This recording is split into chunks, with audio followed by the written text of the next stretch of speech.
La Secretaría de Educación Pública del Gobierno del Estado de Campeche y la Jefatura de Educación Especial les da la más cordial bienvenida. Esta tarde nos reúne un motivo muy especial: compartir la conferencia Entendiendo la Discapacidad. Es un honor contar con la presencia de nuestras autoridades. El día de hoy nos acompaña el licenciado Luis Ricardo Nos Campos, jefe del Departamento de Educación Especial. Buenas tardes, saludos a todos. Agradecemos también la presencia de los supervisores del nivel y los directores de los centros de atención múltiples. Le vamos a pedir al licenciado Luis Ricardo Nos Campos nos dirija su mensaje del día de hoy. Pues buenas tardes a todos.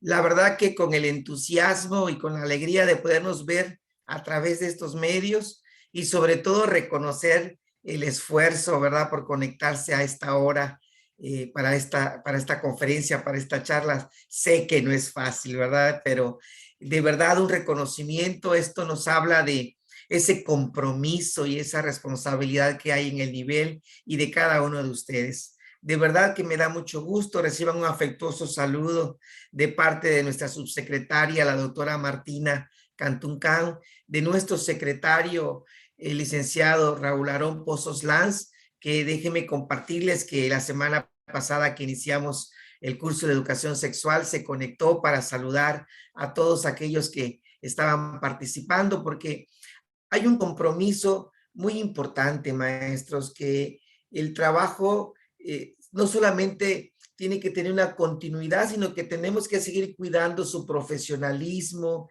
Tenemos nosotros también que seguirnos preparando, no solamente cuidándonos a nivel de salud, sino preparándonos, actualizándonos. Y hoy es un ejemplo de ello. Estar hoy conectados, queriendo compartir, a lo mejor ya conocimientos, a lo mejor ya situaciones antes vistas, pero que siempre hay algo que tenemos que aprender. De verdad les envío un fuerte abrazo. Les deseo que esta conferencia sea una conferencia que nos ayude a reflexionar y a compartir, y de verdad que es motivo de ser agradecidos con la vida, ¿verdad? Ser agradecidos con el trabajo que tenemos, que hoy estamos reunidos para compartir esta conferencia Entendiendo la Discapacidad. Un fuerte abrazo y pues continuamos con nuestro evento.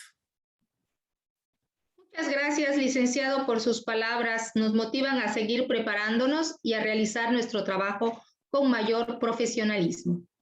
La conferencia Entendiendo la Discapacidad la impartirá el psicólogo Alejandro Acosta Sandoval.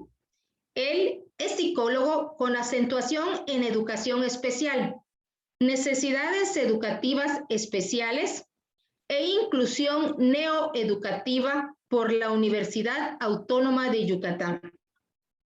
Agradecemos a nuestras autoridades que hoy nos acompañaron al inicio de esta conferencia, así como la participación de los docentes, directivos y equipos de apoyo que van a continuar con nosotros en esta tarde. Pasamos entonces a iniciar nuestra conferencia. Cedemos los micrófonos al psicólogo Alejandro Acosta Sandoval. Buenas tardes, muchísimas gracias, maestra, por la presentación. Es un gusto estar con ustedes el día de hoy. He tenido la oportunidad ya el año pasado de estar en los cursos con ustedes, compartirles un poquito de conocimiento y pues les agradecemos también el tiempo, ¿no?, que dedican a esta capacitación, ¿no? Sin más preámbulo, pues vamos al motivo por el que nos tiene. Permítame presentar.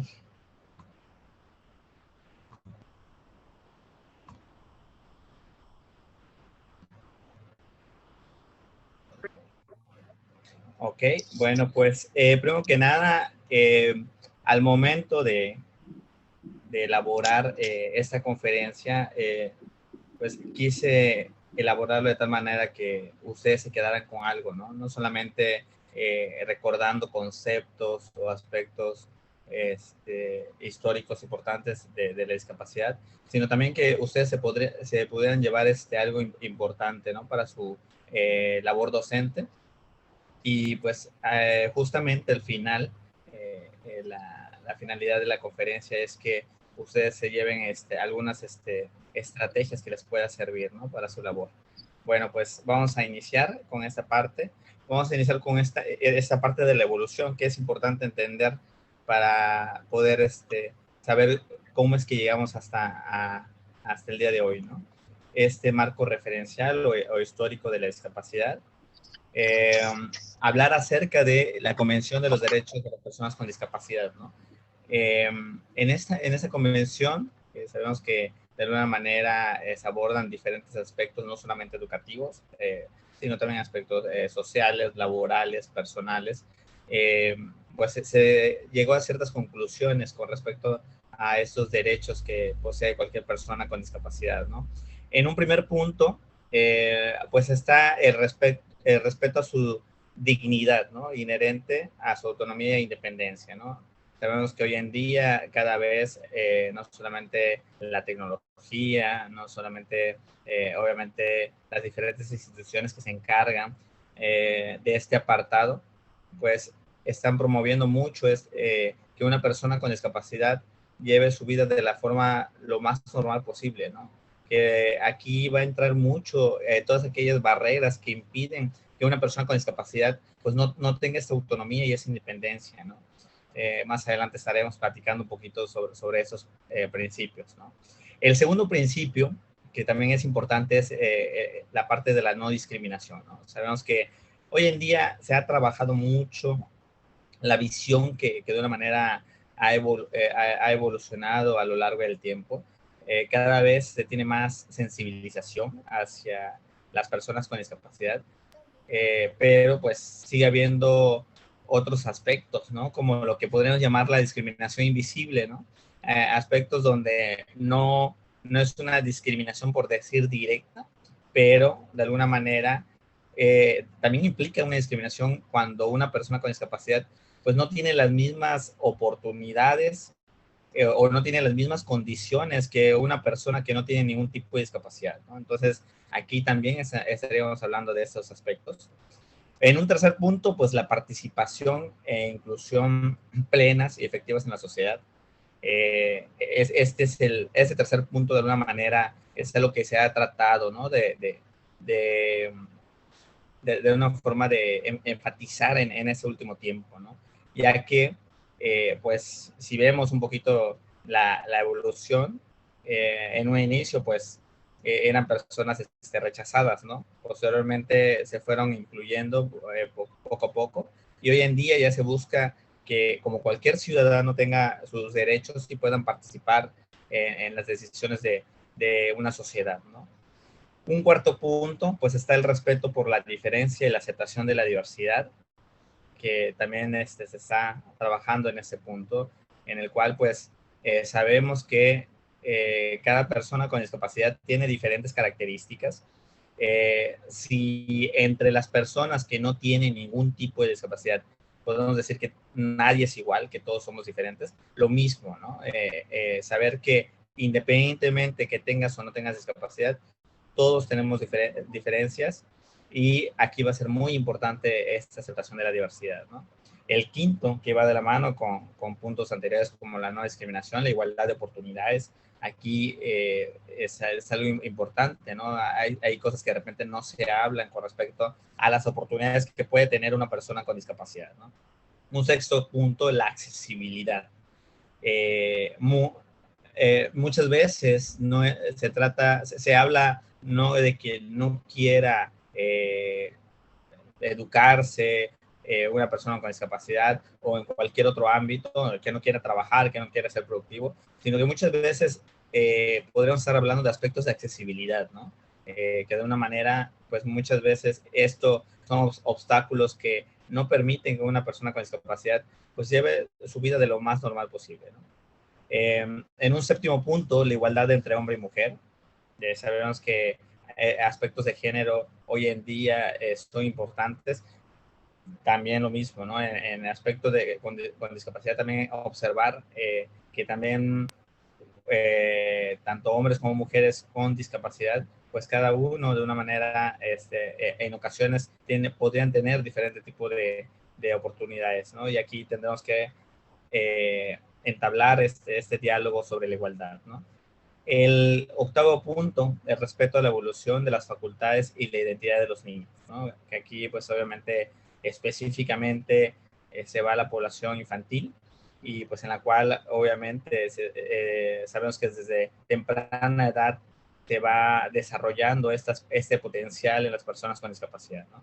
Esos son los 8 principios generales de la convención y partiendo de eso, de alguna manera, pues ya podemos ver que algunos principios se abocan más en el área que nos interesa hoy en día, ¿no? Que es la educación, en este caso de las personas con discapacidad, ¿no? Bueno, en cuestión del concepto, es importante entender que cómo inició, ¿no? Sabemos que antiguamente la discapacidad, la visión que se tenía era vista como enfermedad o trastorno, ¿no?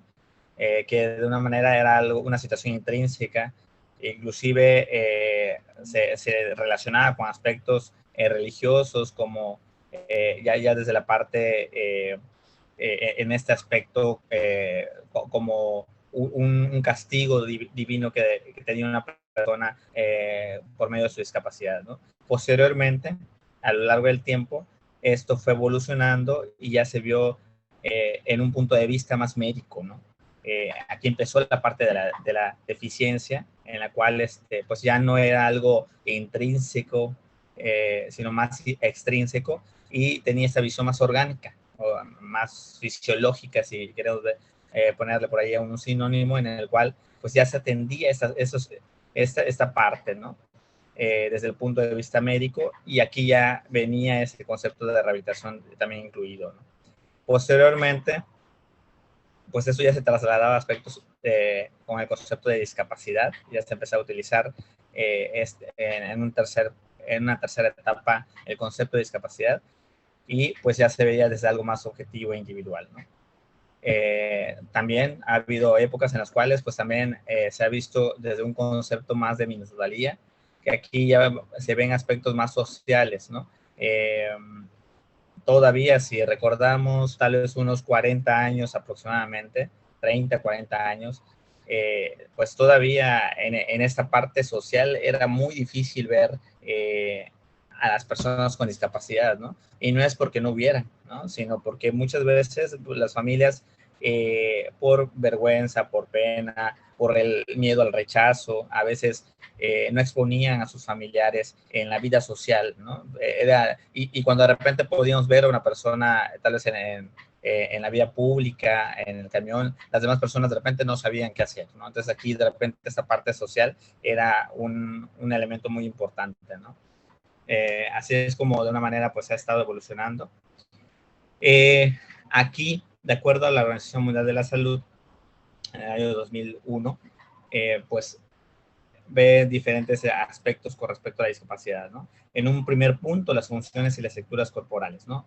Es importante evaluar ese estado de la salud con respecto a este primer elemento, que básicamente es el elemento fisiológico, ¿no? En un segundo punto está la parte de la actividad. A nivel personal, ¿qué tantas capacidades tiene esta persona con discapacidad para ser autónomo, para ser independiente, ¿no? Y en un tercer punto que tiene que ver con la participación, en el cual pues ya hemos platicado, ¿no? ¿Qué tanto una persona con discapacidad se involucra en la vida social de una comunidad, ¿no? Y pues aquí estamos hablando de 3 puntos que tienen que ver con los principios que vimos al inicio, ¿no?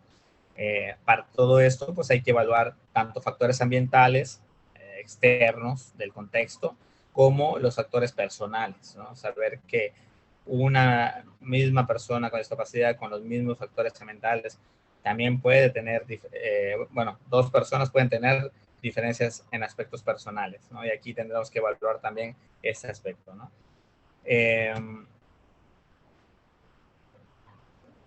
Con respecto al proceso de discapacidad, pues ya hablábamos también, aquí de repente encontramos otra bibliografía que marca esta evolución, cómo se fue de la patología de la deficiencia, luego los límites funcionales y luego la discapacidad, ¿no? Y aquí ya especificamos más los factores ambientales y los factores personales, ¿no? En los externos, pues encontramos aspectos que tienen que ver con la parte médica y de rehabilitación. Un segundo punto que tiene que ver con los medicamentos y los regímenes terapéuticos específicos de cada tipo de discapacidad. Un tercer punto, los apoyos externos, ya sea de redes sociales o ayudas técnicas. Y un cuarto punto, que es el medio físico, económico, social de la persona con discapacidad, ¿no? Esos son 4 aspectos importantes que de una manera se tienen que valorar en ese estado de salud de la persona con discapacidad, ¿no?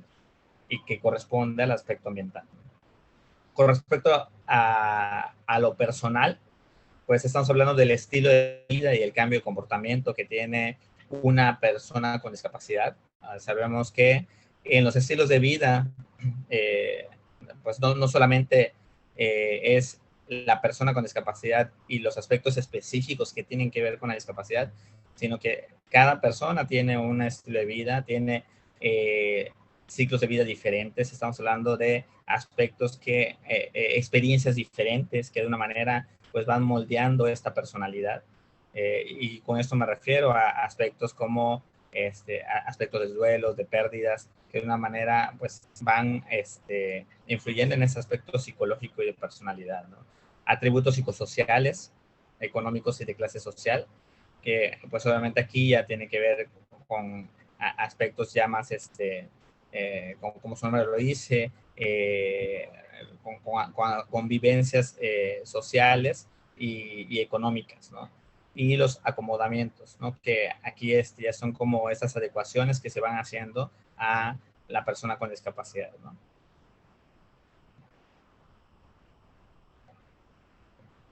Aquí hay un ejemplo, básicamente, de repente los que tenemos alumnos o de repente hemos estado en cursos que tienen que ver con la discapacidad intelectual, pues obviamente se evalúan en diferentes aspectos, ¿no? En un primer punto, las capacidades y habilidades adaptativas de la persona son importantes, y con esto nos referimos específicamente a las áreas de apoyo, como puede ser su desarrollo humano, la educación, eh, cómo se desarrolla la persona con discapacidad en el hogar, en la comunidad, en la parte laboral, la salud, la parte social y el aspecto de protección y defensa, ¿no? Son de una manera 8 áreas importantes al momento de evaluar a una persona con discapacidad, ¿no? Intelectual específicamente, ¿no? Para todo esto, pues obviamente se evalúa cuáles son los factores de riesgo y de protección. Sabemos que en todos los tipos de discapacidad hay factores de riesgo y factores de protección, y que obviamente esto de una manera va favoreciendo o va disminuyendo la vida en general de la persona con discapacidad intelectual, ¿no? La participación en ambientes vitales, pues aquí tiene que ver con los requisitos y las demandas para que una persona con discapacidad intelectual pues pueda participar en la vida en sociedad. Posteriormente que se evalúa esto, pues pasamos a las funciones de apoyo, ¿no? Con esas funciones de apoyo, pues nos referimos a toda esta parte externa, ¿no?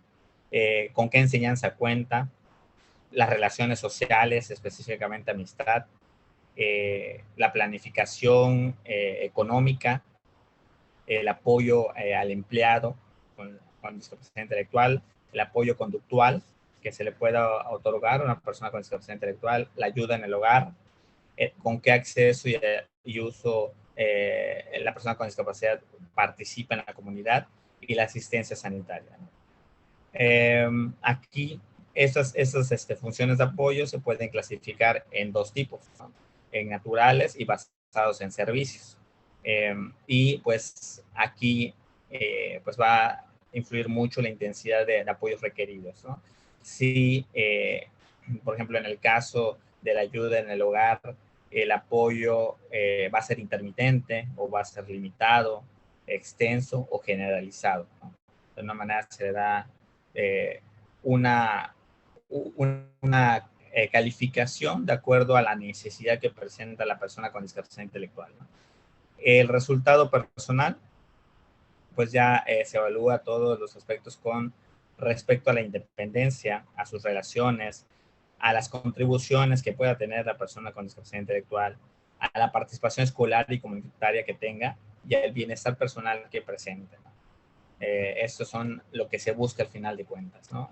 Ese es un ejemplo básicamente de lo que se evalúa en una persona con discapacidad intelectual.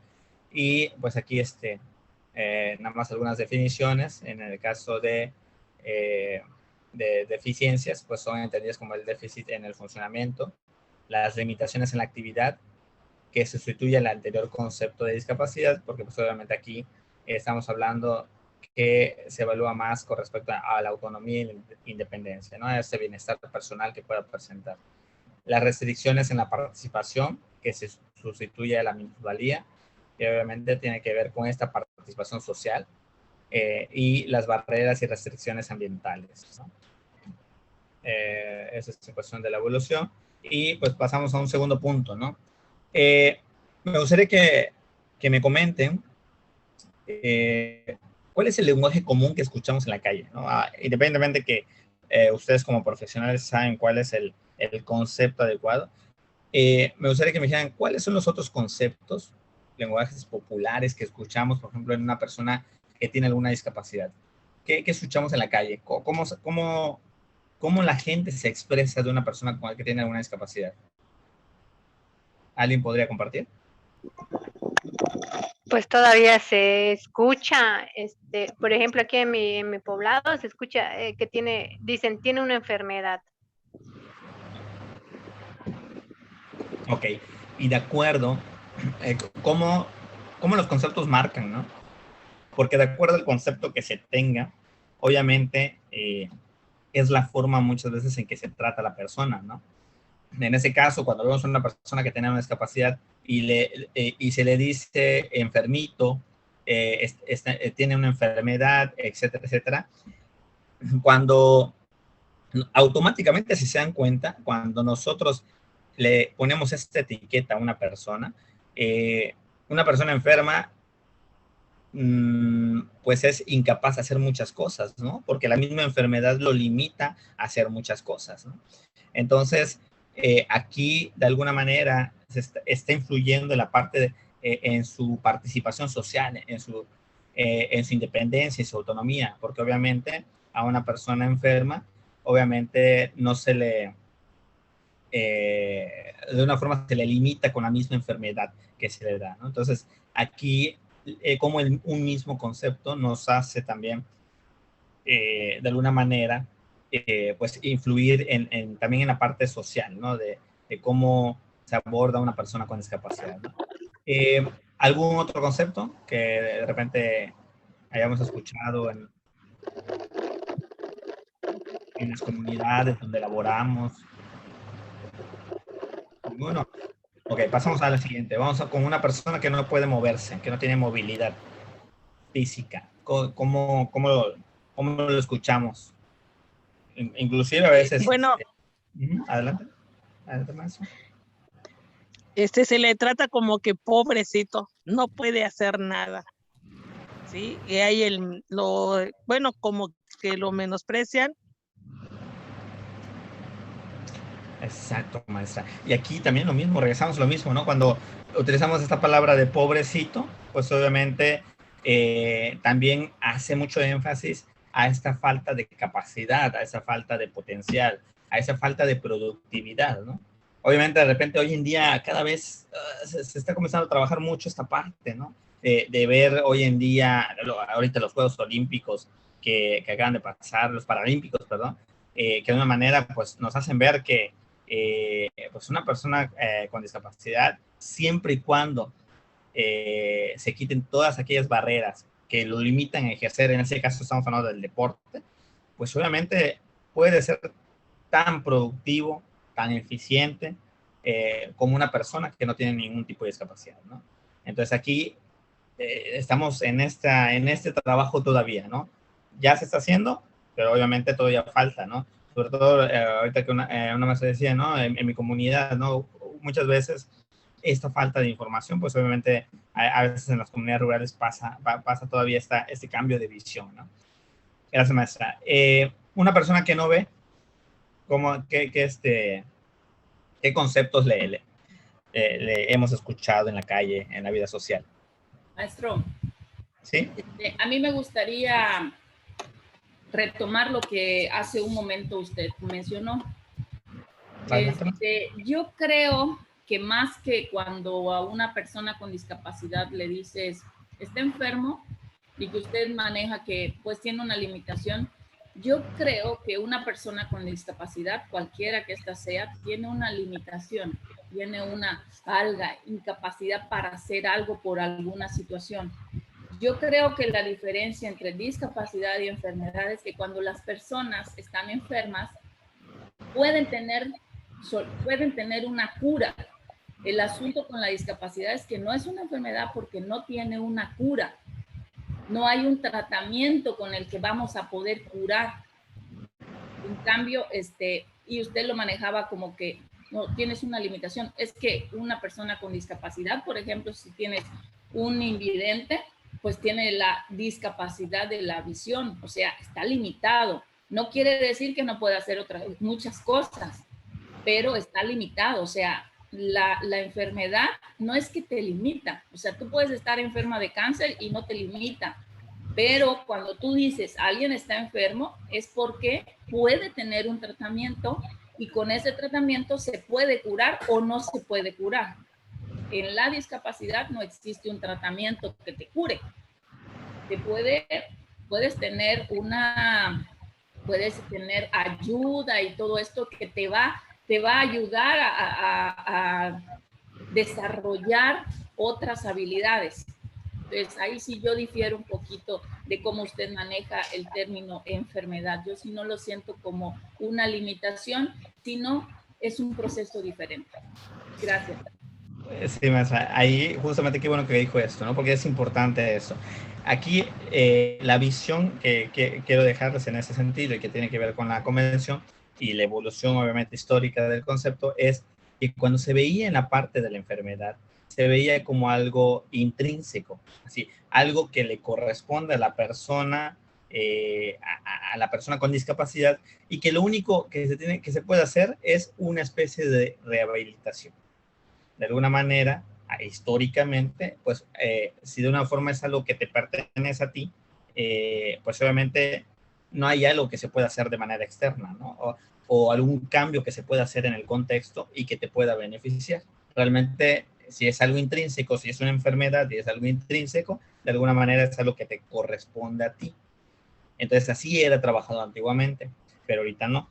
Ahorita obviamente se empieza a ver que hay muchos aspectos del contexto que están funcionando como una barrera, llámenle ustedes barrera física, barrera social, barrera educativa, etcétera, etcétera, que de una manera, cuando hacemos una adecuación en esta barrera social, tan sencillo, ¿no? Una persona con discapacidad motriz, cuando hacemos obviamente estas rampas, automáticamente esta adecuación externa automáticamente beneficia a esta persona con discapacidad. Entonces aquí le estamos cambiando la visión de enfermedad, de intrínseca, que solamente hay que trabajar con la persona y no hay que modificar algo del contexto. Es más que nada este cambio de visión de enfermedad, ¿no? Eso es lo que quería llegar a este punto, ¿no? Y que tiene que ver con lo que acaba de decir también la maestra. Sí, y de hecho, sí había entendido esto. De hecho, estaba yo un poquito, nos has llevado un poquito de arriba y para abajo, porque primero comenzaste con hacer como, pusiste inclusive toda la evolución de la discapacidad. Pensé que ya habíamos terminado ese punto. Después hablaste sobre otras cosas y volviste a meter otra vez la evolución del concepto de discapacidad. Y cuando pasas a este segundo que dice lenguaje adecuado para el manejo de la discapacidad, inclusión y lenguaje, yo ya lo siento en la actualidad. De hecho, el concepto que tienes aquí ya no tiene que ver con la parte atrás de cómo se trataba como enfermedad, etcétera, etcétera. Por eso te hago este señalamiento. O sea, no sé si regresaste otra vez, no lo entendí, pero si era para eso, para que habías regresado nuevamente al concepto de la evolución, entonces pues me retracto. Gracias. Sí, sí, maestra. De hecho, recordemos que pues tiene que ver obviamente este concepto, de esos conceptos que utilizamos normalmente y que entendamos cuál es su origen y cuál es esta parte histórica, ¿no? Por eso es importante que entendamos cuál es el lenguaje que normalmente se utiliza de repente en la vida diaria, no nosotros, sino que la misma sociedad, y que obviamente pues también tiene que ver que no ha cambiado la visión a nivel social, ¿no? Que obviamente tenemos que hacer todavía un trabajo a nivel social, no solamente a nivel científico, que de una forma entendemos todo esto, pero sí a nivel social falta un trabajo todavía, ¿no? Se está haciendo, sí, pero todavía falta, ¿no? Es básicamente eso, ¿no? Gracias, maestra. Con respecto a la persona que no ve, ¿qué palabras escuchamos de repente que las personas utilizan en la vida diaria?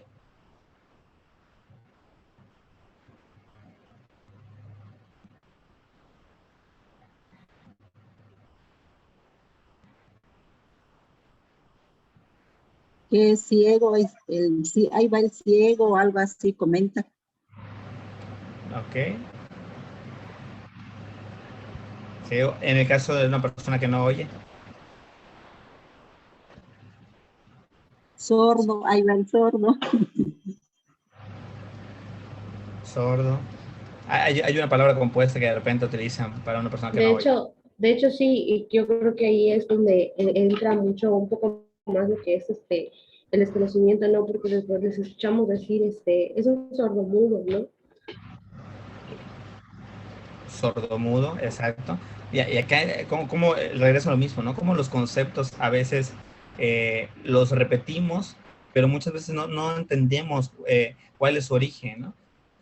Cuando de repente muchas personas dicen sordomudo, es de acuerdo a la realidad que ellos ven, porque ve que no escucha o que no habla, pero cuando obviamente uno empieza a investigar y demás, pues podemos entender que una persona que tiene discapacidad auditiva tiene la facultad para poder hablar. El problema aquí estaríamos hablando de aspectos de estimulación temprana, ¿no? De que a muy temprana edad, obviamente, se le estimule a esos chicos para que puedan, obviamente, hablar, ¿no? Entonces, aquí, pues, es importante este punto, ¿no? En cuestión del concepto, ¿no? Para entenderlo. Gracias, maestra. Personas que tienen problemas intelectuales. Que es una persona loquita, o sea, comentan.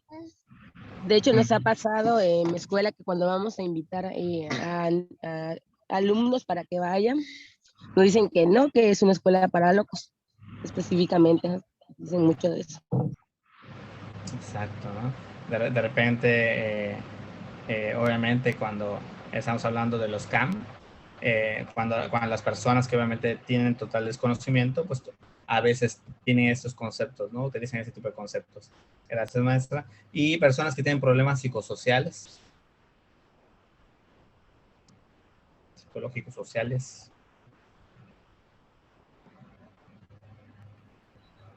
Ahí creo que, no sé, yo he escuchado, por ejemplo, no te acerques con él porque está loquito o algo así. Incluso se podría ahí confundir esos dos, ¿no? Intelectuales y psicosociales, ¿no? Y también tiene que ver con esa parte histórica, ¿no? Como muchas personas, no es que antes no había personas con autismo, no había personas con síndrome de Asperger, sino que simplemente antes no existían estos diagnósticos, ¿no? Y a todos se les englobaba como personas loquitas, ¿no? Era el concepto que antes se tenía, ¿no? Entonces, como de una manera a veces se podría llegar a aspectos de generalización, cuando hoy en día podemos observar que las personas tienen características totalmente diferentes, ¿no? Es correcto. Muy bien. Pues aquí algunas asociaciones que de repente les voy a mostrar que comentan con respecto a este concepto.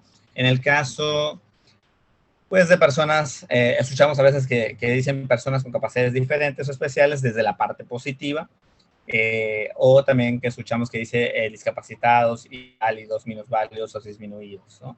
Y pues el lenguaje incluyente tenía que ver con esa parte de persona con discapacidad, ¿no?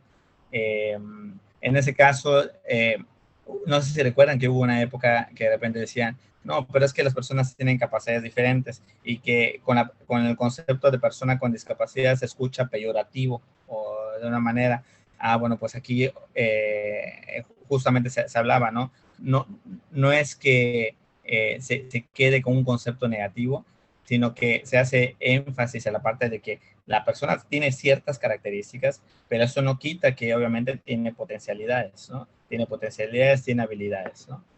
Y partiendo de eso, pues obviamente ya de manera específica, obviamente si no puede moverse, en lugar de minusválido, incapaz o impedido, pues es persona con discapacidad motriz, en lugar de invidente o cieguito, de repente cuando se utiliza estos diminutivos, ¿no? Sabemos que a veces utilizamos los diminutivos como en esta cuestión como de infravaloración, como de un concepto más inferior y demás, pues obviamente es una persona con discapacidad visual, ¿no? O persona con discapacidad auditiva, en lugar de sordomudo o mudo, ¿no? Acá nada más hago un énfasis a nivel no oficial formal, vocabulario formal oficial, sino a nivel de lo que pasa en las comunidades con discapacidad visual o discapacidad auditiva. Se lo digo porque de una manera, en mi experiencia que he estado en asociaciones o de repente he estado con los chicos con discapacidad visual o auditiva, pues los que han tenido la oportunidad, ellos mismos, por ejemplo, en el caso de las personas con discapacidad auditiva, ellos mismos, cuando de repente se están presentando, utilizan esa palabra sordo, ¿no? Así, para ellos no es peyorativo que te pregunten, oye, ¿eres oyente o eres sordo? ¿No? Entonces, aquí en esa parte es algo curioso de manera interna de su comunidad, ¿no? Obviamente no utilizar sordo-mudo, ¿no? Pero sí ellos en esta convivencia, pues se utilizan la palabra sordo. O en el caso de la persona con discapacidad visual, utilizan la palabra ciego y para ellos no es peyorativo o el utilizarlo en la misma comunidad, ¿no? Persona con discapacidad intelectual en lugar de retrasado mental, de tonto, tarado, mongol, deficiente, y persona con discapacidad psicosocial en lugar de loquito, demente o lunático, ¿no? Que de repente pues, son conceptos muy peyorativos, ¿no? Bueno, pues aquí también algunos conceptos diferentes, aparte de discapacidad motriz, también se puede utilizar persona con discapacidad física u orgánica. Aquí de repente va a influir mucho también de qué área se esté manejando, ¿no? Si es un área, por ejemplo, médica, pueden estar utilizando conceptos de físico u orgánico, y de repente en un área más educativa, pues se utiliza más el motriz o motor, ¿no? En el caso de la discapacidad visual, pues ya hablábamos, ¿no? De cómo es ese concepto y pues obviamente abarca desde la dificultad para distinguir objetos hasta una ceguera total, ¿no? En el caso de una persona con discapacidad auditiva, pues ya vimos esos conceptos, aquí no hay nada nuevo. En el caso de la persona con discapacidad intelectual, persona con síndrome de Down, que sabemos que está muy relacionado con la discapacidad intelectual.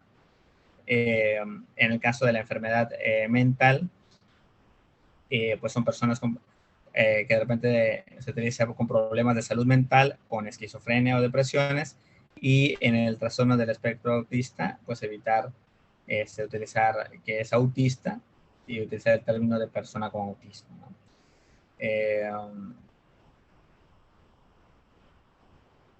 Algunas justificaciones de por qué se recomienda estos conceptos correctos. En el caso de la persona con discapacidad, pues la justificación es que se antepone la calidad de la persona con derecho, ¿no? Y se establece que la discapacidad es una situación, por tanto la sitúa en el contexto, que es lo que hablábamos anteriormente en las diapositivas anteriores, ¿no? Cuando le quitamos esta parte interiorizada y ya lo ponemos a un contexto, así con discapacidad, y adecuamos ese contexto para esa persona con discapacidad, pues obviamente entendemos que esta participación estas oportunidades, este potencial, estas fortalezas, estas habilidades se presentan de manera natural, eliminando todas esas barreras, ¿no? En el caso de el concepto de él tiene una discapacidad y es un excelente alumno, ¿no? Esto en lugar de a pesar de su discapacidad, ¿no? Decir a pesar tiene el prejuicio implícito de que las personas con discapacidad no pueden ser buenos alumnos, ¿no? Como esa cuestión como de generalización, ¿no? Que de repente se puede utilizar. Es que he tenido personas con discapacidad y ninguno ha sido buen alumno, ¿no? En el caso de discapacitado mental, utilizar persona con discapacidad intelectual, pues también lo que pasa en la parte de arriba, ¿no? Se debe anteponer a la persona y luego a la condición que da cuenta del déficit. En lugar de es ciega pero vive sola, es ciega y vive sola, ¿no? Este concepto de pero conlleva el prejuicio de que las personas ciegas no son capaces de vivir solas, ¿no? Ella sufre de paraplegia. También esos adjetivos que se le va poniendo a la discapacidad, ¿no? De sufrimiento, de a pesar, así como esa ecuación, es de esos conceptos negativos, ¿no? Que de una forma se le va atribuyendo, pues obviamente también tienen que ver, ¿no? En ese caso, sufre, coloca a la persona en una situación de víctima, ¿no? Como si tuviera una enfermedad y no una condición, que es el concepto que ahorita se está manejando, ¿no? Y en el caso de persona presa, confinada, condenada a una silla de ruedas, es persona en silla de ruedas, ¿no? Persona que se moviliza en silla de ruedas, ¿no? Las palabras presa, confinada y condenada dan una connotación negativa, ¿no? Que es algo muy parecido con el ejemplo de arriba, ¿no? Algunos conceptos que de una manera se tienen. Aquí es en cuestión de discapacidad intelectual. Y nos vamos a la estadística, ¿no? ¿Cómo estamos en la discapacidad a nivel educativo, a nivel social y demás, ¿no? En el caso del área de la salud, para que tengamos una idea, el 83.3% de las personas con discapacidad pues eran derechohabientes, ¿no? Que están afiliadas a un servicio de salud. Como pasa también en muchos aspectos, la discapacidad es ligeramente superior en mujeres, con un 53.5%. De la población con discapacidad de 15 años, el 23.1% no cuenta con algún nivel de escolaridad, ¿no?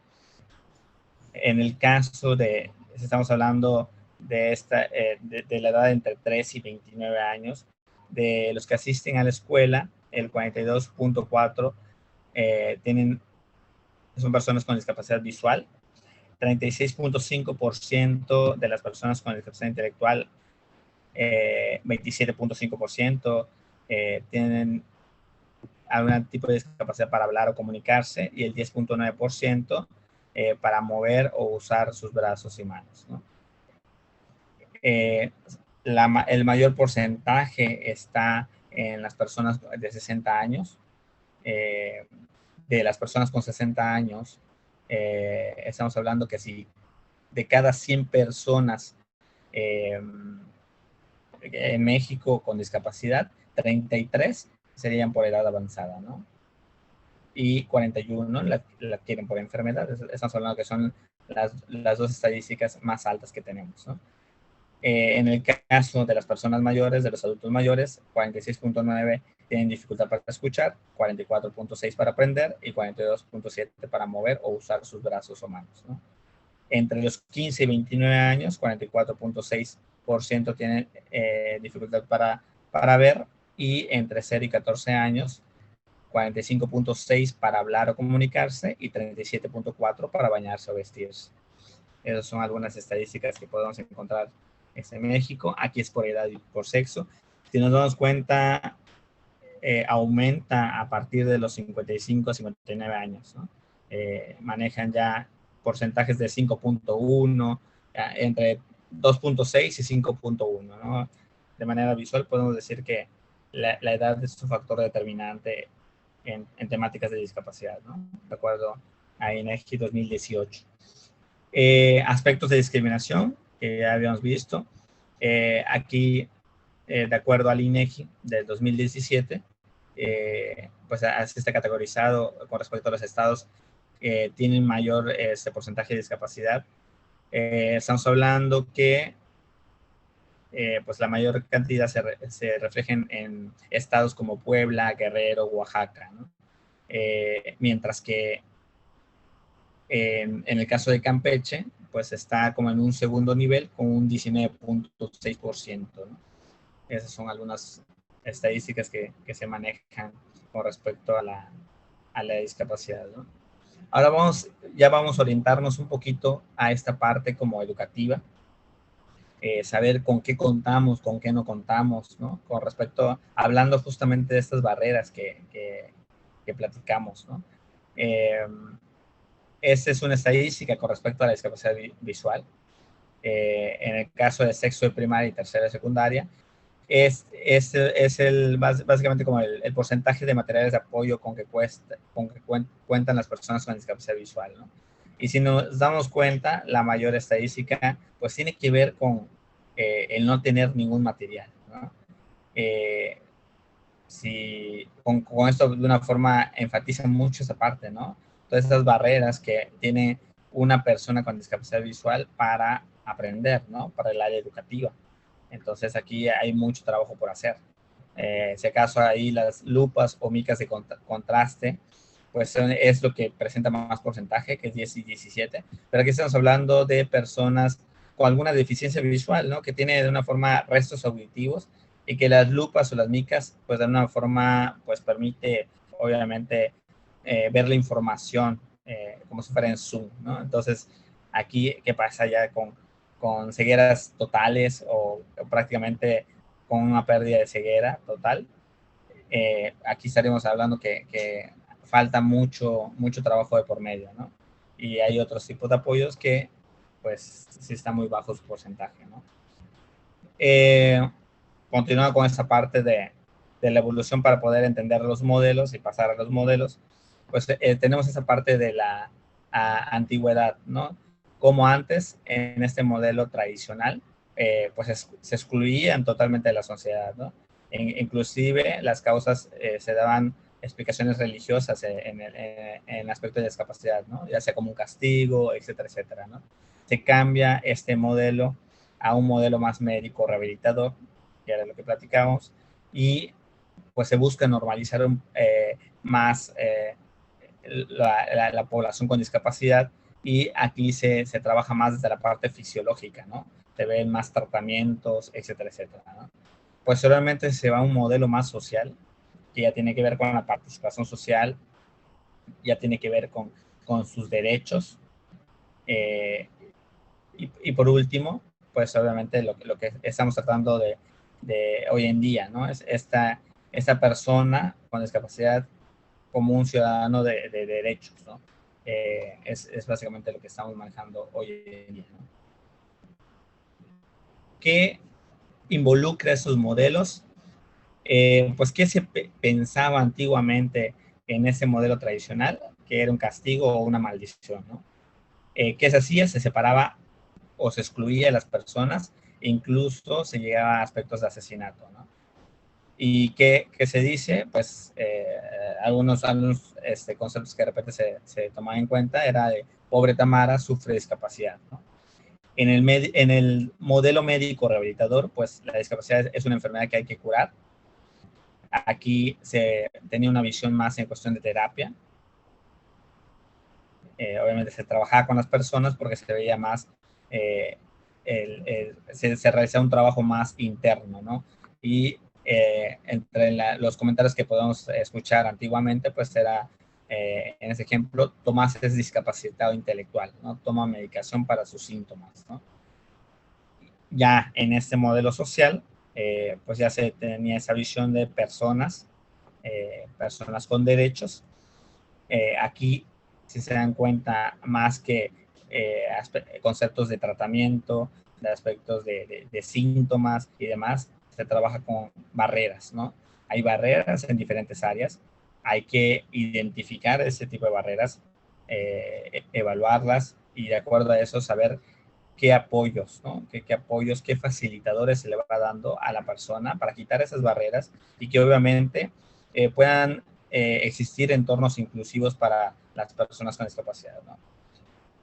Obviamente aquí se enfatiza mucho en esas fortalezas de las personas con discapacidad para que obviamente puedan desarrollarse de lo mejor posible, ¿no? Y algún ejemplo, Amanda tiene derecho a participar en las actividades que elija, ¿no? Aquí ya es lo que estamos platicando de los modelos. Obviamente, antiguamente, al tener esa visión de que eran personas improductivas, pues los gobiernos, para los gobiernos representaba un gasto, ¿no? Y obviamente aquí también a nivel social, pues se les veía más en aspectos de lástima, de humillación o de un estatus social inferior, ¿no? En el caso del modelo rehabilitador, pues el problema estaba en la persona, que ya dije, ese cambio de visión, ¿no? Del rehabilitador a social, del interno al externo. La discapacidad es consecuencia directa de una deficiencia y las soluciones son diseñadas por expertos, ¿no? En este caso médicos, ¿no? Acá se buscaba eliminar o normalizar la propia discapacidad, ¿no? Ya en el modelo social, pues es consecuencia directa de barreras, lo que decíamos, ¿no? Ya no se trabaja con síntomas, con tratamientos, sino con barreras, ¿no? Obviamente se diseñan soluciones, facilitadores que obviamente quitan esas barreras, se eliminan esas barreras y pues entre esas barreras podemos encontrar físicas, sociales, económicas y culturales, ¿no? Aquí es un poquito más de lo mismo.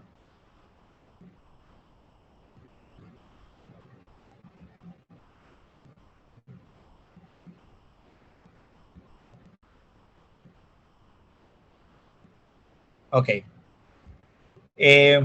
También para tener de alguna manera también en cuenta, en el caso de la Constitución, pues también tenemos los artículos que tienen que ver, están relacionados con los principios de la Convención que vimos en la primera diapositiva. Obviamente el artículo 3, el artículo 27, son artículos que de una forma pues hablan de todo esto, ¿no?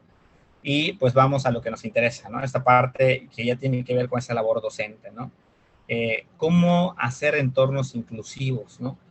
Cómo eliminar todas esas barreras para que de alguna manera la persona con discapacidad pueda llevar su vida de la mejor forma posible, ¿no? Este diseño para todos, esta accesibilidad y movilidad universal, pues implica varios actores, ¿no? Acá hay unos principios que de una forma les dejo. En un principio 1, un uso equitativo, ¿no?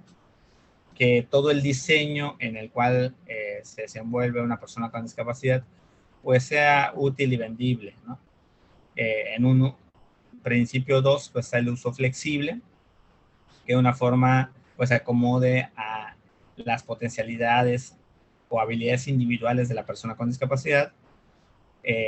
Principio 3, que tiene que ver con el uso simple e intuitivo, que en ese caso es que el diseño sea fácil de entender, ¿no? De una forma, cuando lo vaya a utilizar la persona con discapacidad, pues no sea complejo, no sea abstracto, sea simplificado, claro, específico, breve y demás, ¿no?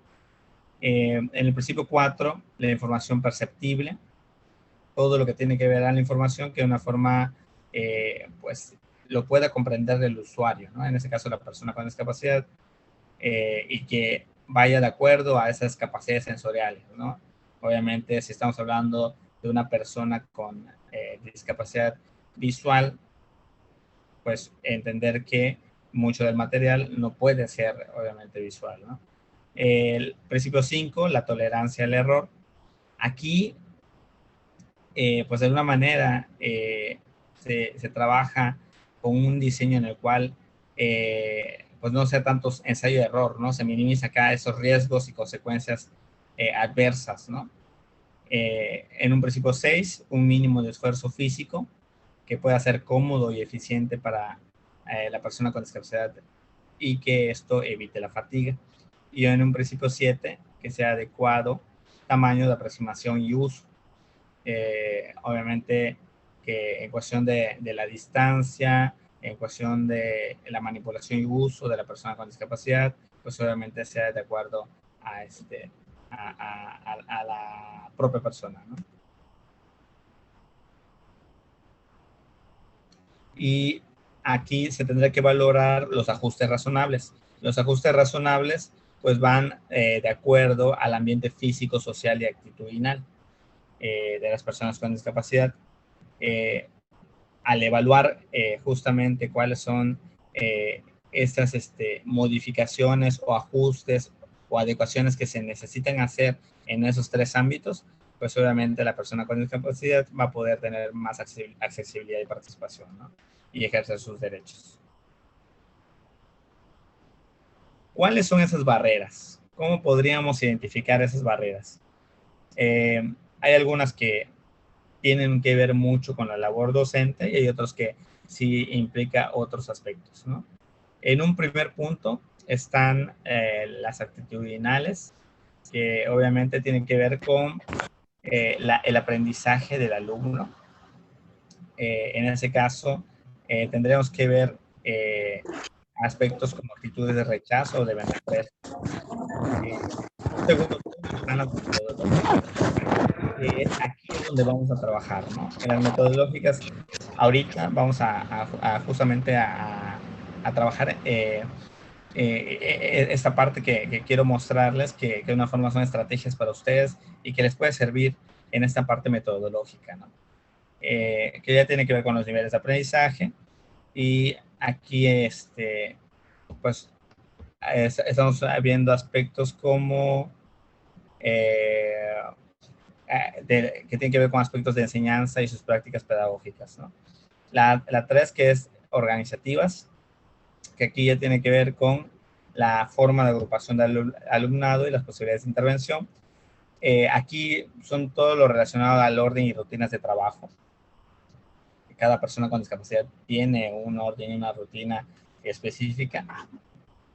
Y en el caso del social, pues el énfasis en el papel de las familias, ¿no? De una forma como, pues también son actores sociales en esta labor, ya sea educativa, que de una forma pues también son importantes, ¿no? Algunos ejemplos que les dejo acá sobre las diferentes barreras que podemos encontrar. La sobreprotección a los alumnos que presentan discapacidad. Esto puede ocurrir desde diferentes ámbitos.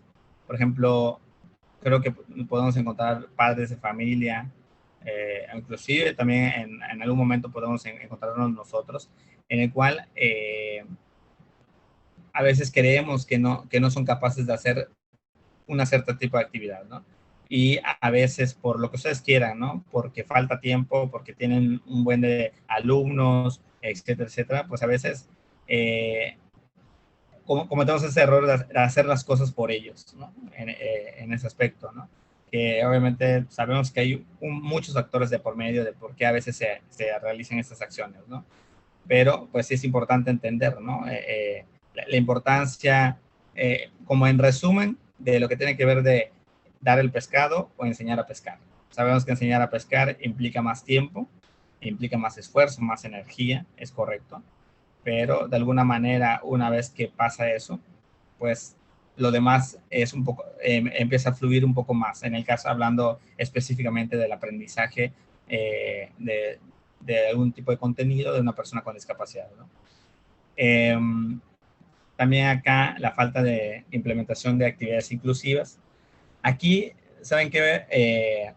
Me gusta hablar mucho en las pláticas que de repente se dan y demás. A veces creemos que cuando se hace una actividad inclusiva, creemos que estamos haciendo como trabajo de más. Inclusive, si estamos pensando en un material didáctico como para adaptarlo a una persona con discapacidad, a veces tenemos la sensación de que estamos haciendo trabajo de más. Pero ¿saben qué es lo curioso? Si nos damos cuenta, muchas veces los materiales didácticos o las actividades que de repente podemos realizar en el aula, muchas veces sí ayuda a la persona con discapacidad porque está dirigido específicamente, pero también ayuda a una persona que no tiene ningún tipo de discapacidad. ¿A qué me refiero con esto? En el caso de las personas con discapacidad intelectual o con discapacidad auditiva, que ya ven que hay mucha recomendación en cuestión de utilizar, por ejemplo, muchos colores para la discriminación visual, para la clasificación, la categorización, para contenidos que tienen que ver con eso, ¿no?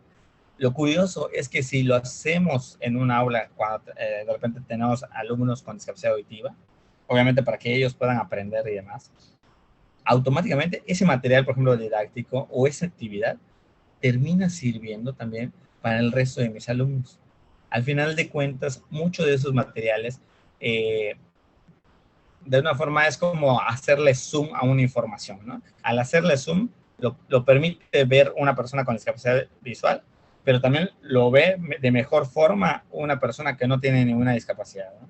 Entonces, ahí entender que estamos haciendo, si queremos verlo así, un 2 por 1, ¿no? Estamos sí trabajando en esa cuestión de educación inclusiva, pero al mismo tiempo, con el resto de mis alumnos, pues también les facilita también el aprendizaje, ¿no? Entonces, de repente podemos modificar un poco la visión en ese sentido y darnos cuenta que sí es diferente, ¿no? La poca disposición para llevar a cabo la educación inclusiva, por todos los elementos que de repente podemos hablar. Sabemos que ustedes tienen mucho trabajo, desde administrativo, desde, pues a veces los tiempos, ¿no? A veces los tiempos nos da desde en medio de una pandemia, en el cual pues también todas esas adaptaciones que se tienen que realizar. Así, hay muchas cosas que de por medio que hacen difícil todo esto, ¿no? La indiferencia, poca o nula comunicación con los hijos, en este caso hablando específicamente con los padres que tienen un tipo de discapacidad, la falta de apoyo por parte de los padres en tareas escolares, acá también enfocado a los padres, y la poca concientización en el seguimiento de las necesidades del niño, ¿no? Ya sea de la parte médica o de estimulación, ¿no? Algunos ejemplos en las partes metodológicas, que aquí es donde voy a hacer más énfasis. Pues está la diversificación de estrategias para el desarrollo de actividades, ¿no?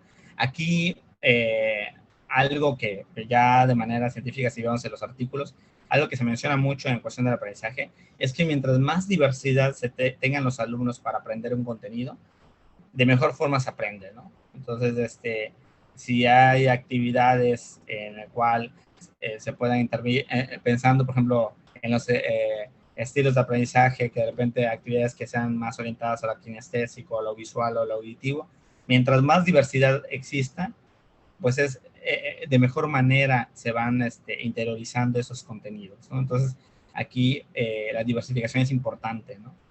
La falta de implementación y diversificación de materiales didácticos, que tiene que ver con el de arriba. La exigencia es poco apropiada a las etapas de desarrollo del alumno. Aquí, de repente,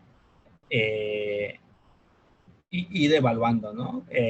Sabemos que en nuestra formación académica vemos esas asignaturas de etapas de desarrollo y demás, y que de una manera nos permite entender cómo es el proceso que va llevando cada alumno, pero pues sí a veces evaluar, ¿no? Que de repente podemos pensar que un alumno a los 8 años ya debería tener ese contenido y de repente vemos que llega con nosotros con un conocimiento de 5 años, ¿no?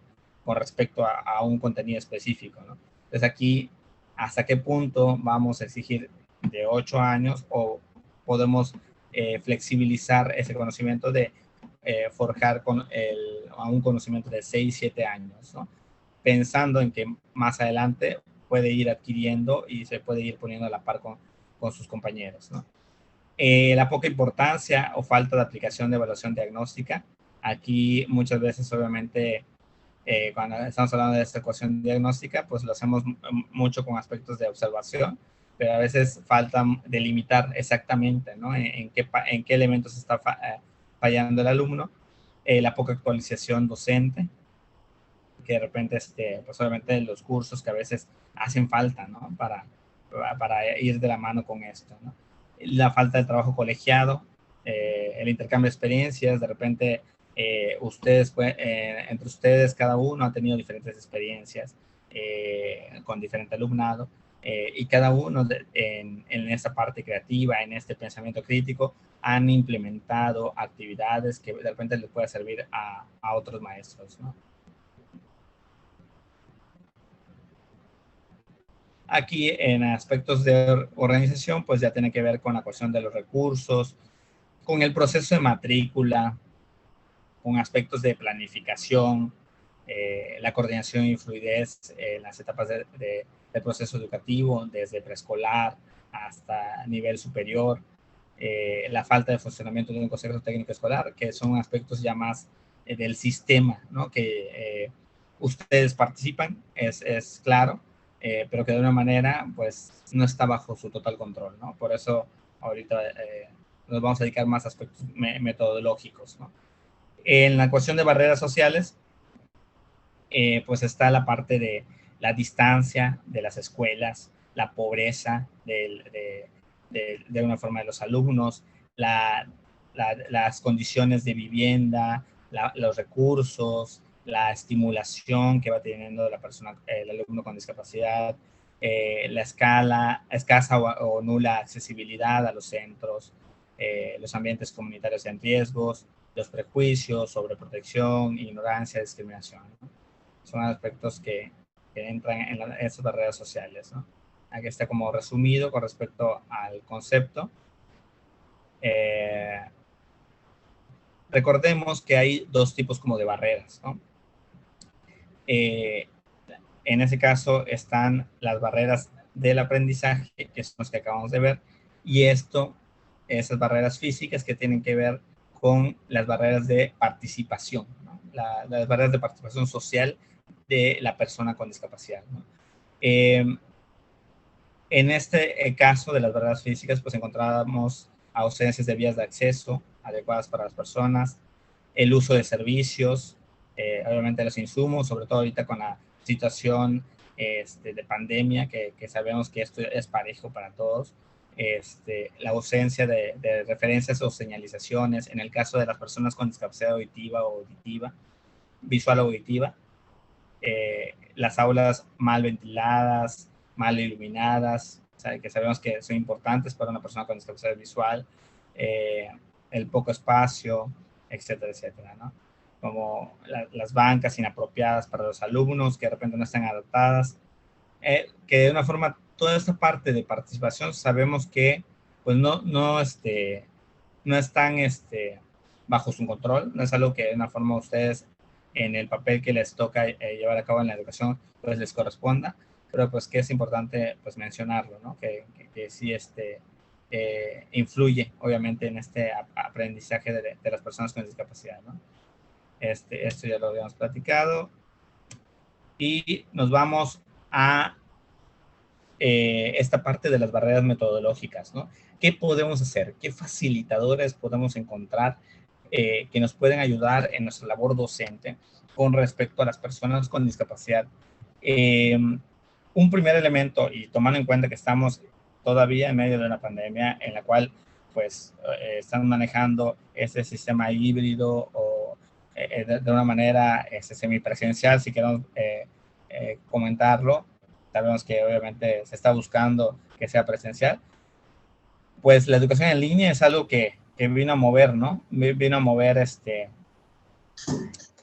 casi dos años y pues entender que esto, independientemente de la pandemia, si vemos antes de la pandemia, muchos de los artículos científicos que hablan como del futuro de la educación, hablan de en un futuro llevar una educación en línea, ¿no? Un sistema más híbrido en ese sentido, ¿no? En el cual, pues, tenemos que tomar en cuenta que la educación en línea vino para quedarse, ¿no? No de una manera totalitaria, pero sí como otra herramienta más en el área de la educación. Entonces, aquí, sí es importante irnos preparando en esa parte de las TIC, ¿no? Y parte de esto, pues está la gamificación.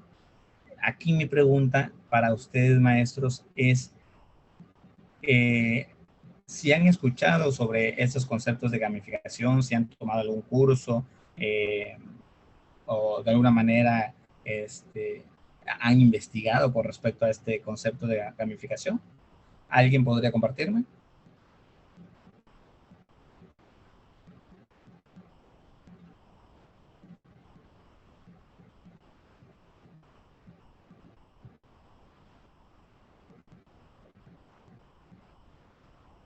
¿Nadie? Ok, entonces no hemos escuchado nada con respecto a la gamificación en el aula, ¿no? La gamificación en el aula, maestros, ya tiene que ver mucho con esta parte de cómo utilizar, obviamente, la tecnología de una manera interactiva para el alumnado, ¿no? Y no solamente para el alumnado con discapacidad, ¿no? Sino el alumnado también que no tenga ningún tipo de discapacidad. De una forma, son técnicas que ayudan mucho al alumnado en el aula, ¿no? Aquí vamos a ver en qué consiste esta parte de la gamificación.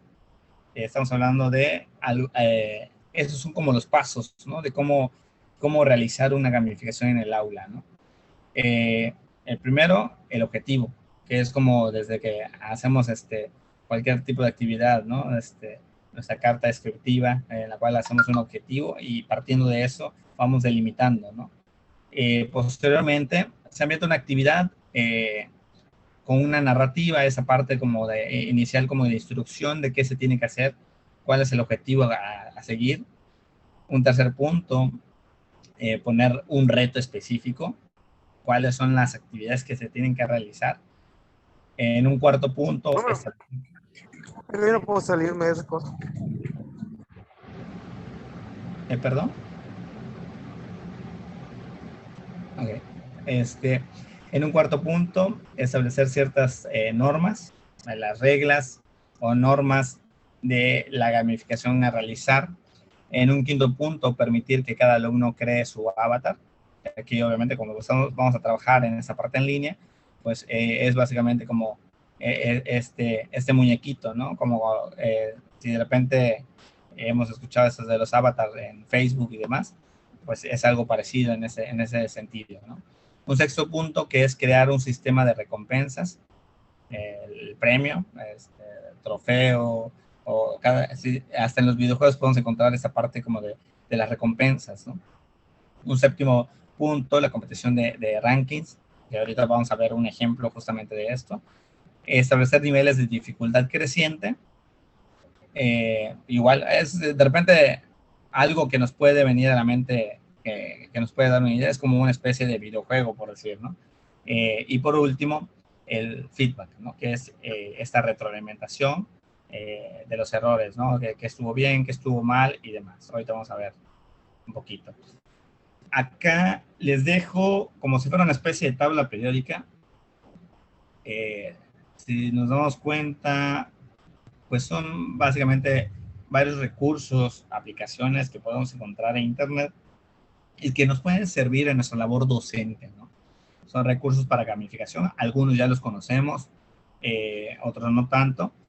Si nos damos cuenta, el color indica el objetivo que queremos buscar en nuestra labor docente.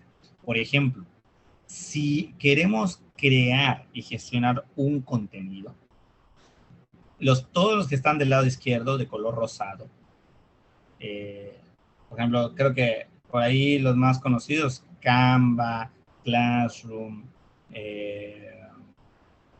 Prezi, de una forma tienen que ver con esto, ¿no? Prezi, que es este aspecto de presentaciones, Classroom con toda esta parte del contenido sincrónico y asincrónico, en el cual tenemos una clase virtual, el NIRPO también en esa ecuación de exposiciones, el Loom, que es una aplicación en la cual se pueden hacer son videos, pero que se pueden utilizar como especie de tutoriales, ¿no? Que de repente encontramos esos tutoriales en YouTube. El Loom también puede servir para esto. el Canva, que de repente ya vemos, lo más relacionado que lo tenemos es con diseño gráfico, que aquí podemos realizar esta elaboración de infografías, etcétera, etcétera, etcétera. Y así ahí se dan cuenta, hay varios y cada uno tiene obviamente su objetivo, ¿no? Y sus tipos de actividades, ¿no? De color azul estamos hablando de recursos que su finalidad o su objetivo es buscar comunidad y colaboración. Aquí creo que el más conocido y que estamos utilizando precisamente ahorita es el Zoom, ¿no? Están otros 3 ahí que también se pueden utilizar. En color gris, todo lo que tiene que ver con el brainstorming y organización de ideas, pues obviamente puede servir, ¿no? Aquí, de repente, si estamos familiarizados con el Classroom y la G Suite y demás, el Jamboard es uno que utiliza el Meet justamente, que básicamente es un pizarrón electrónico, ¿no? Si obviamente queremos utilizar este pizarrón electrónico en el cual se puede utilizar una actividad de lluvia de ideas con los alumnos, pues obviamente se puede utilizar esto, ¿no? En color amarillo encontramos recursos que tienen que ver con esta parte de creatividad. En esa parte de creatividad, si les soy sincero, no he utilizado alguno de estos, pero pues ahí hay algunos tutoriales que podemos encontrar con respecto a estos, ¿no? En cuestión de evaluación, pues obviamente todo lo que tiene que ver con esa cuestión de formularios, de cuestionarios, de evaluaciones, pues ahí el Quizzes, el Kahoot, esos he sido utilizados, son muy buenos. De hecho, ahorita el de Kahoot vamos a utilizar, les voy a mostrar uno, un ejemplo para que puedan ver cómo trabajarlo, ¿no?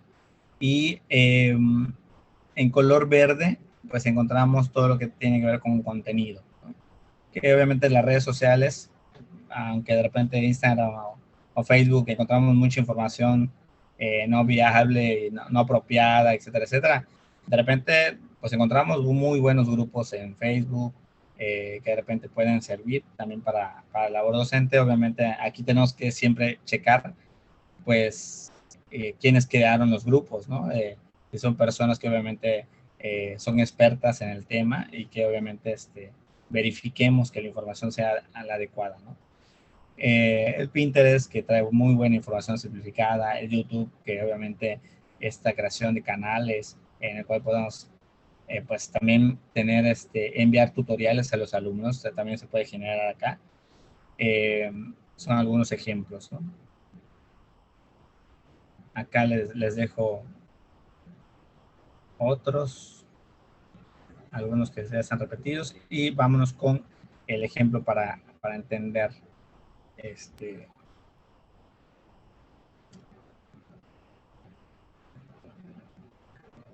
Ok, me avisa, ¿logran ver la página de EducaPlay? Sí, sí se ve. Sí. Sí se escucha, sí se ve. Ok, pues básicamente algunos son muy fáciles. Les dejo ahí estos recursos. Algunos si entramos son muy intuitivos, así es. Básicamente, si yo ya tengo la información de lo que yo quiera hacer, algunos es básicamente ya tiene, por decir, si quieres hacer un crucigrama o una sopa de letras en juego para los alumnos, como en ese caso ahorita vamos a ver, realmente nada más, si tú eres el creador de la actividad, nada más metes los datos y automáticamente el mismo sistema elabora el juego, ¿no? Ya uno no tiene que preocuparse de cómo marcar las distancias y que case las letras, en el caso de que fuera un crucigrama y demás, ¿no? Entonces, algunos son muy intuitivos, otros sí implica algo más como de, no solamente tutoriales, sino inclusive una capacitación, porque sí, de repente son un poco más complicados, pero pues hoy en día sabemos que podemos encontrar una buena información, ¿no? Perdón, ¿alguien quiere comentar algo? ¿Nada? Ok, bueno, vamos a ver este ejemplo de Educaplay, ¿no? Es un recurso, aquí podemos encontrar crucigramas, sopa de letras y demás. Por ejemplo, aquí estamos hablando de un nivel un poco más avanzado, estamos hablando, por ejemplo, de animales domésticos. Y si ustedes se dan cuenta, aparece, por ejemplo, su tiempo, acá aparece como las opciones, por ejemplo, acá dice, se ve en los hipódromos, es el número 1, que sería este que está de color rosado. ¿Cuál creen que sea? Caballo. Caballo. Y así se va llenando, ¿no?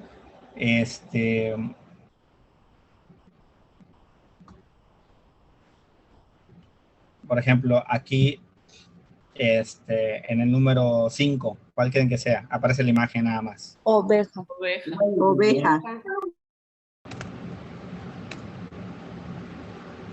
Ok. Acá. Vaca.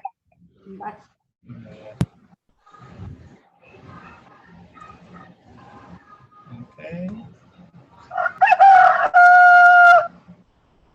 Ok. Gallo. Si se dan cuenta, aquí si se dan cuenta, si estamos obviamente trabajando con diferente alumnado, algunos son audios, otros son visuales, y de alguna manera, dependiendo del tipo de discapacidad, pues se puede utilizar, ¿no? Entonces, aquí, por ejemplo, ¿cuál sería? Cabra. Cabra. ¿Y el último?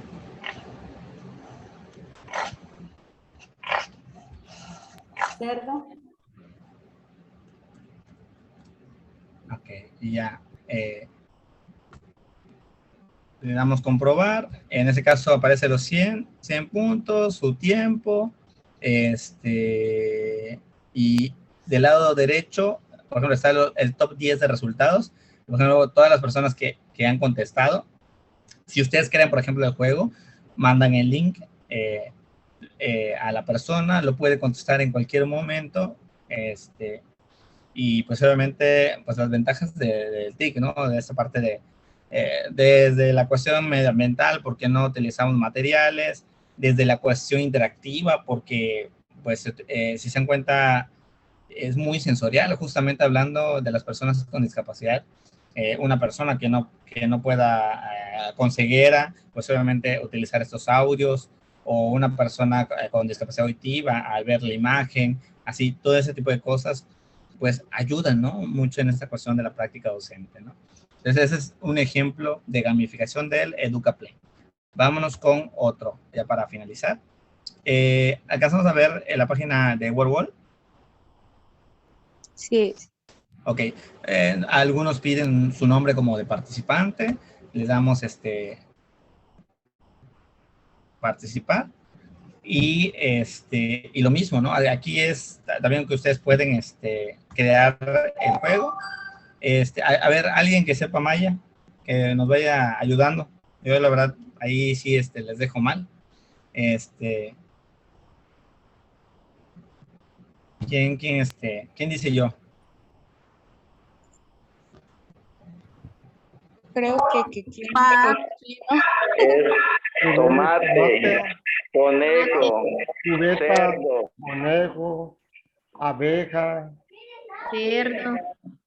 cerdo, Ajá, gallo, dulce.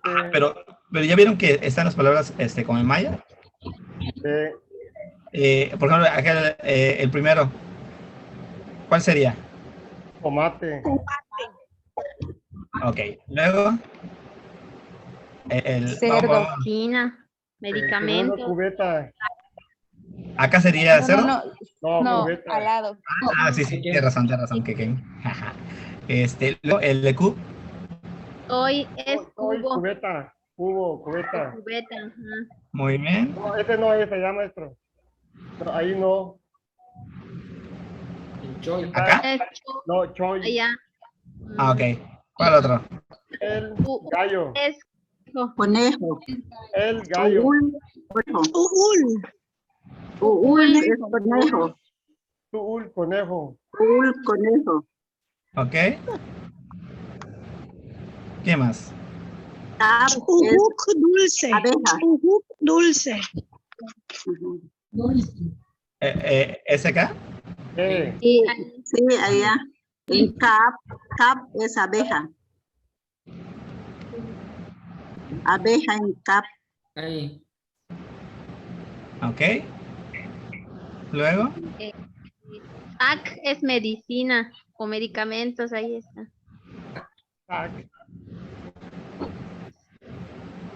¿Y cuál es las otras?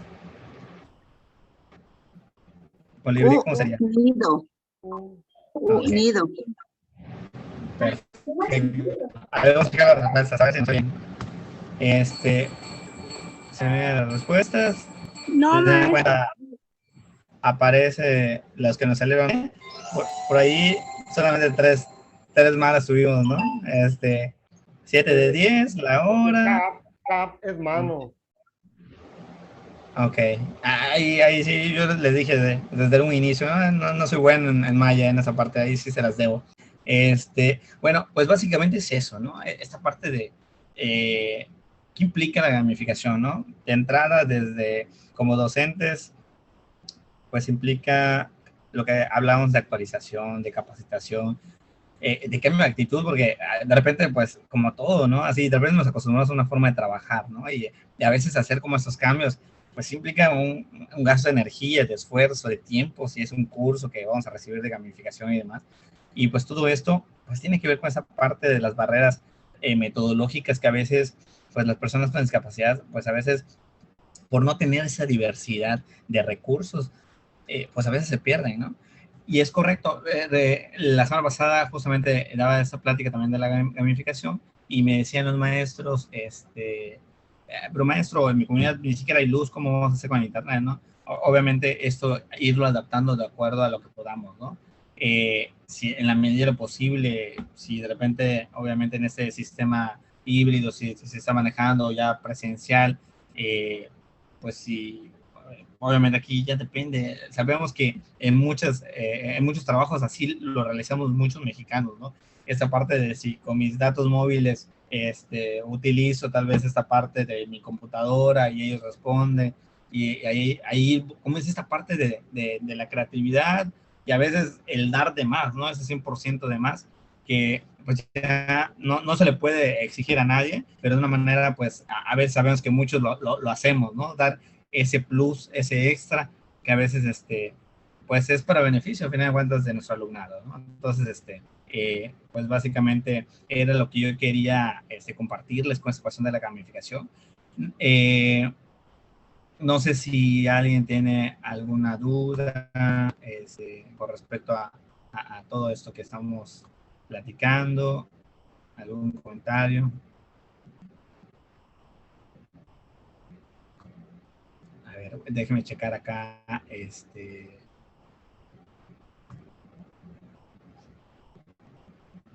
déjenme checar los comentarios.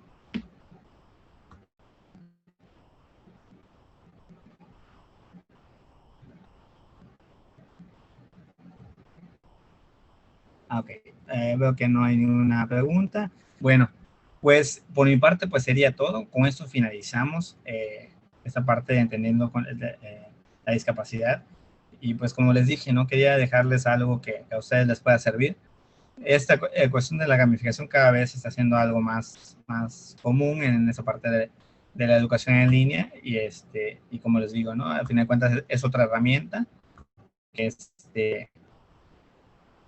que nos permite a nosotros, ay, perdón, no me di cuenta que estaba, que no estaba la cámara. Y pues es una herramienta más que nos permite en la labor docente, ¿no? Poder utilizarlo, ¿no? Y pues no sé si alguien desea hacer una pregunta, algún comentario.